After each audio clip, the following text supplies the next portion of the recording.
Mummy, chowmein बनाने में इतना टाइम लगता है क्या? हाँ बेटा, 2 मिनट रुक जा, बस हो गया।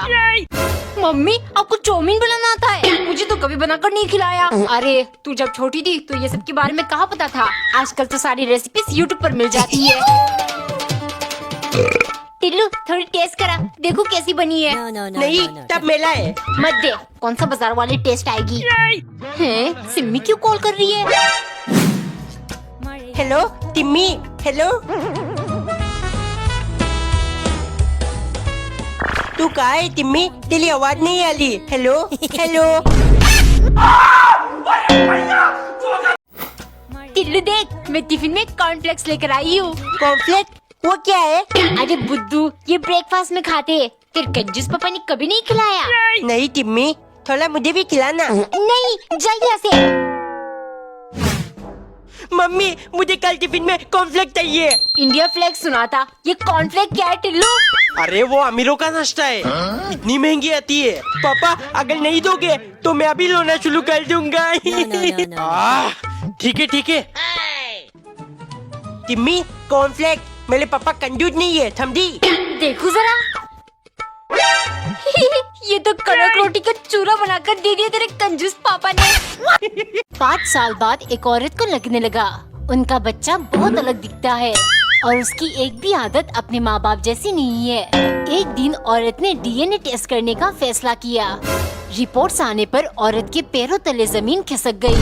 ये बच्चा सच में उनका नहीं था। औरत भागकर अपने पति के पास गई। ये देखो, बहुत दिनों से मुझे शक था, डीएनए टेस्ट के मुताबिक वो बच्चा हमारा नहीं है। रिपोर्ट्स देख पति बोला, क्या तुम्हें याद नहीं, जब हम हॉस्पिटल से निकल रहे थे तो हमारे बच्चे ने पोटी करके सब कुछ गंदा कर दिया था। फिर तुमने ही मुझसे कहा, जानू जाओ इसे चेंज कर दो, मैं तुम्हारा यही इंतजार करूंगी। एक बार एक लड़की के जन्मदिन पर उसके पिता ने एक रहस्य में आईना देते हुए कहा, इससे वो किसी भी इंसान की दिल और दिमाग की सच्ची विचार और नियत देख सकती है। गिफ्ट देखकर वो बहुत खुश थी। उसने सोचा, क्यों ना इसे सबसे पहले पिताजी के ऊपर ट्राई करे। जब उसने आईने पर उनका चेहरा देखा तो वो दंग रह गई। उनके चेहरे पर अहंकार, गुस्सा और ऐसी बहुत सारी बुराइयां नजर आ रही थी। ये देख वो उदास हो गई कि जिन्हें वो अपना आइडियल मानती थी, उनके अंदर ही इतनी बुराइयां है। वो जहाँ भी जाती सबका चेहरा देखने लगी। हर किसी के अंदर कुछ न कुछ बुराइयां होता। वो ये सब सहन नहीं कर पाई कि पूरी दुनिया अच्छाई का दिखावा करती है। फिर वो अपने पिता के पास जाकर सब कुछ बोली। वो मुस्कुराते हुए बोले, अगर तुम इस पर अपना चेहरा देखती तो तुम्हें ऐसे ही बहुत सारी चीजें नजर आती। मैंने तुम्हें ये इसीलिए दिया था ताकि तुम अपनी बुराइयां देखकर अपने आप को बेहतर बना सको, ना कि दूसरों की बुराइयां देखकर अपना वक्त बर्बाद करो। एक बार एक लड़की की नई नई शादी हुई थी। उसकी सास और पति बहुत परेशान थे क्योंकि वो घर का कोई भी काम नहीं करती। एक दिन माँ ने देखा बेटा शर्ट का बटन टाक रहा है। वो बोली, हमने तुम्हारी शादी करवाई, फिर भी तुम अपना शर्ट का बटन खुद ही टाक रहे हो। बेटा तुरंत बोला, नहीं माँ, आप गलत सोच रही हो, ये शर्ट उसी की है।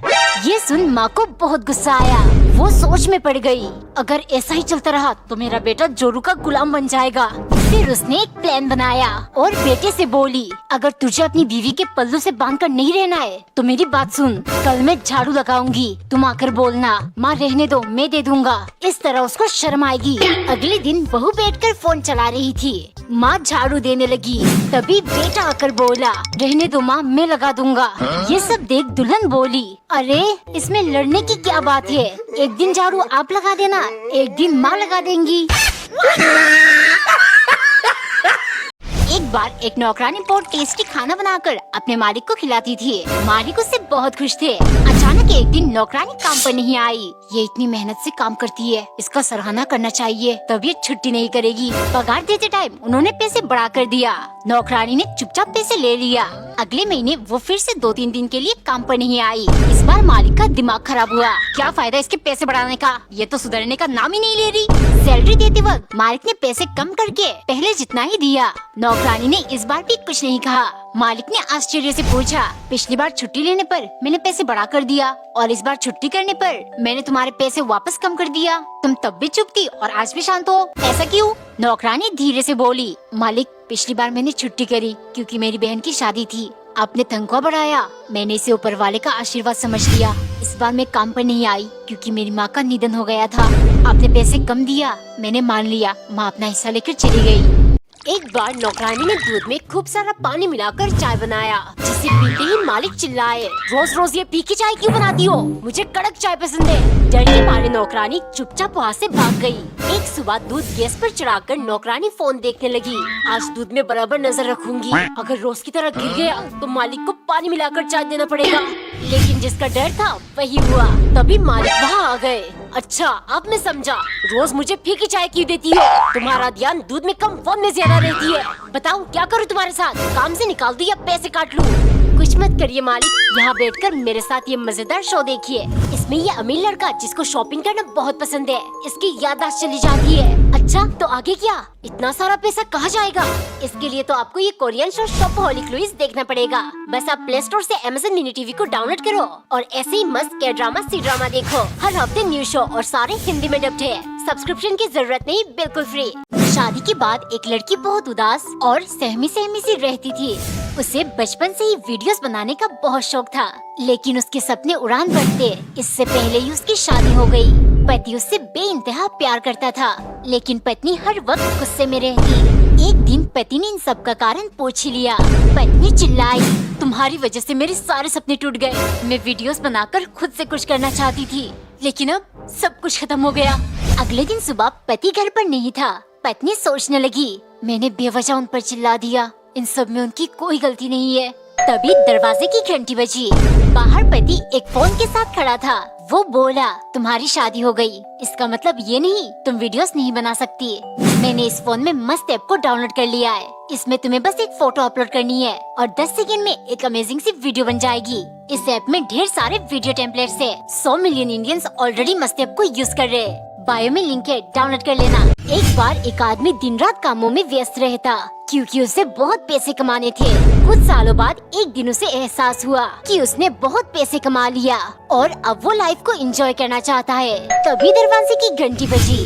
बाहर उसका मौत खड़ी थी। वो बोली, तुम्हारा समय खत्म हो गया, मैं तुम्हें लेने आई हूँ। आदमी के पास बहुत पैसे थे।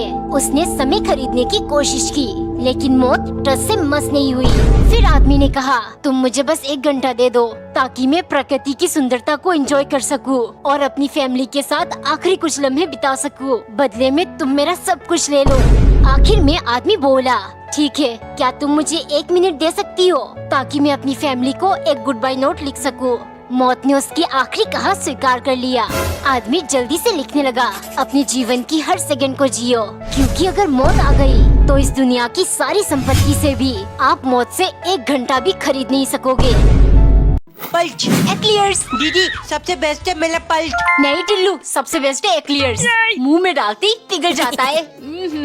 अरे, इसे तो मैं कोल्ड ड्रिंक में डालकर भी पी सकता हूँ, इसीलिए सबसे बेस्ट है मेरा पल्ट। लड़ क्यों रहे हो दोनों? ये सब कुछ भी अच्छा नहीं होता। ज्यादा खाने से तो दांत भी खराब हो जाते हैं। चल पापा से पूछते कौन सा बेस्ट है। बेटे, सबसे बेस्ट है ये हजमोला। पेट में गड़बड़ होते ही बस एक गोली खा लो, आराम मिल जाएगी। एक बार एक औरत की नई नई शादी हुई। उसकी एक अजीब सी आदत थी, वो हर चीज पति को देने से पहले झूठा कर देती। पति इस बात से वाकिफ था। शादी के लिए जिस दिन इसको देखने गया था, शायद उस दिन भी झूठा ही खिला दिया होगा। अब मैं इसके जाल में फंस गया और बिना कुछ सोचे समझे हाँ करना पड़ा। एक दिन पत्नी फल काट रही थी और पति फ्रिज के अंदर कुछ ढूंढ रहा था।